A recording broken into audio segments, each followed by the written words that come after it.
things that I can name. I don't know how much time that I have, so I'm going to do this. 3 minutes. If you just take one and pass it around, please. So again, my platform is to bring academic excellence back to Penn Hills. And the way that we do that is to reach them at the early childhood education level. As we know, it is changing rapidly.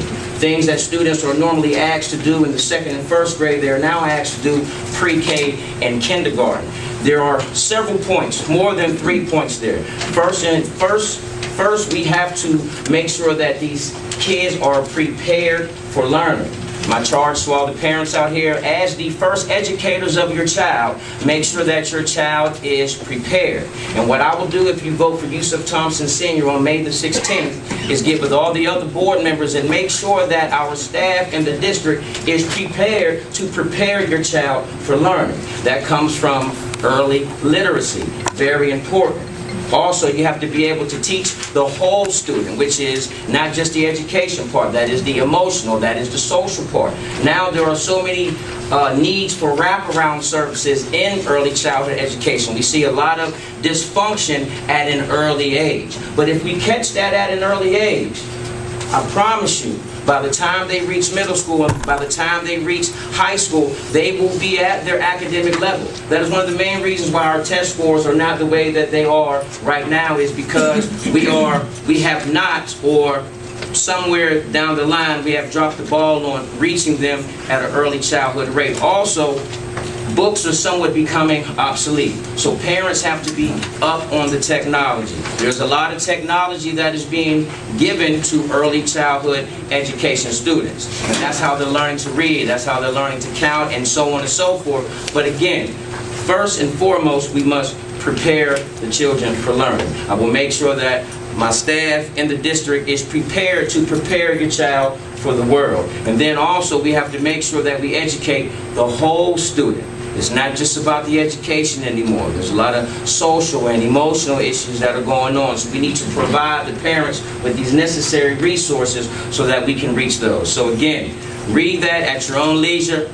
But again, my mother made sure that I was prepared for this, which is important for us as parents to make sure that our children are prepared. And again, vote for Yusuf Thompson Sr. and I'll make sure that we bring academic excellence back to the district. Thank you.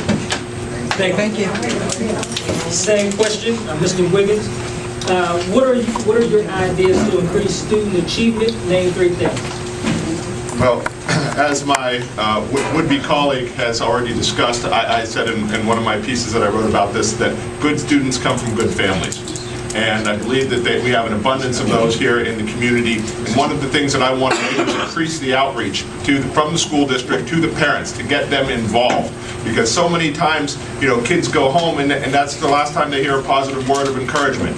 Or sometimes they don't necessarily have enough to eat, or things like that. And there's things that we can do to work with the parents, to bring them into the school process, to get them invested in the children to help develop their academics. Because I believe that if one student fails, that's one too many.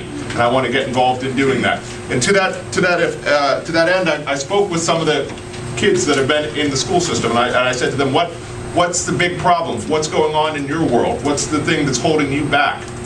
And the answer somewhat surprised me, and it was electronic distractions. And I noticed, I was at a board meeting the other day when they were talking about disciplinary infractions, and skyrocketing were tier 1 offenses, and that were when kids are caught with their cell phones. So I believe that cell phones need to stay in their lockers or in their backpacks and don't belong in the classroom. We need to get kids back focused on what they're supposed to be doing in school, which is learning. And also that maybe involves some parental participation in that. We need to hold the parents accountable because kids don't get these cell phones on their own. They don't maintain them on their own, so there's some component of responsibility for the community to help our children succeed. And then finally, what I'd like to do is address some of the curriculum that we teach the students. And one of the things that an idea that I have is to instill a citizenship class where we teach kids how to be good citizens, how to participate in the community, where we work with the litter groups, we send them out to pick up the trash, and maybe they're not going to be so likely to throw a Mountain Dew bottle out of their car window. If they invest in the community, they're going to get a sense of empowerment to it and then bring about the pride to take in it and keep it looking nice, do doing nice and doing the right thing. And so if we address, again, teaching them from the roots, starting with the family, getting the parents involved, getting them active in the children's education, promoting more outreach and communication between parents and students. 2, we want to eliminate distractions that are holding kids back from learning. And while it is good for them to learn how to use technology, we need to teach them how to use it appropriately, so it's not a hindrance to learning. We want it to be a help. And then finally, we want to teach kids how to be good kids. And I think that's part, it takes a whole village, right, to raise the children. And we want to teach these children how to be part of this village. And if nobody really teaches them how to do this and what they're supposed to do, we can't blame them for not knowing. So this is the part of our curriculum that we want to put in place to empower these kids and give them the right kind of civic pride and community virtues that we all hold dear. Thank you. Thank you. Nice.